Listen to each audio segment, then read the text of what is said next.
తాజా 30 సావిత్రి అందానికి అభినయానికి care of అడ్రస్గా ఉండేది. ఆమె నటనకు ప్రేక్షకులు మంత్రముగ్ధులయ్యేవారు. ఈ కారణంగానే ఆమెకు మహానటి అనే పేరు వచ్చింది. ఇప్పుడు మహానటి పేరుతోనే సినిమా తెరకెక్కుతోంది. ఈ నేపథ్యంలో సావిత్రి కూతురు విజయ చాముండేశ్వరి ఒక మీడియాతో మాట్లాడుతూ సంచలనాత్మక విషయాలు చెప్పారు. ఆమె చెప్పిన వివరాల ప్రకారం చాముండేశ్వరికి 16 ఏళ్లకి పెళ్లైంది. ఆమె పెళ్లికి 2 ఏళ్ల ముందు నుంచే సావిత్రి జమినీ గణేశన్ల మధ్య గొడవలు మొదలయ్యాయి. చాముండేశ్వరికి తొందరగా పెళ్లైపోవడం వల్ల ఆమెకు తల్లిదండ్రుల గొడవ వల్ల అంతగా సమస్యలు రాలేదు. కానీ చాముండేశ్వరి సోదరుడు మాత్రం బాగా ఇబ్బంది పడ్డాడు. సావిత్రి ఒట్టి అమాయకురాలు. సమస్యలు వస్తే వాటిని ఎలా ఎదుర్కోవాలో ఆమెకు తెలియదు. అమాయకత్వం వల్ల చాలా నష్టపోయింది.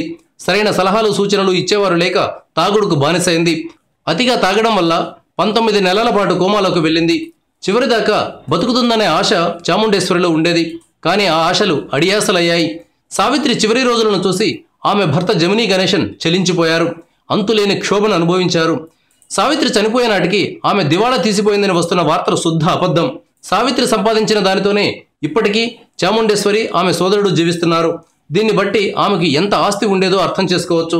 సావిత్రి జీవితంపై సినిమా తీసేందుకు చాముండేశ్వరి అంగీకారం తెలిపింది. సావిత్రి స్టార్డమ్ను బాగా హైలైట్ చేయాలని ఆమె కోరింది. Thank you viewers. ఈ వీడియో మీకు నచ్చితే లైక్ బటన్ టచ్ చేయండి. తాజా 30 ఛానల్కు సబ్స్క్రైబ్ చేయండి. మీ మిత్రులకు షేర్ చేయండి.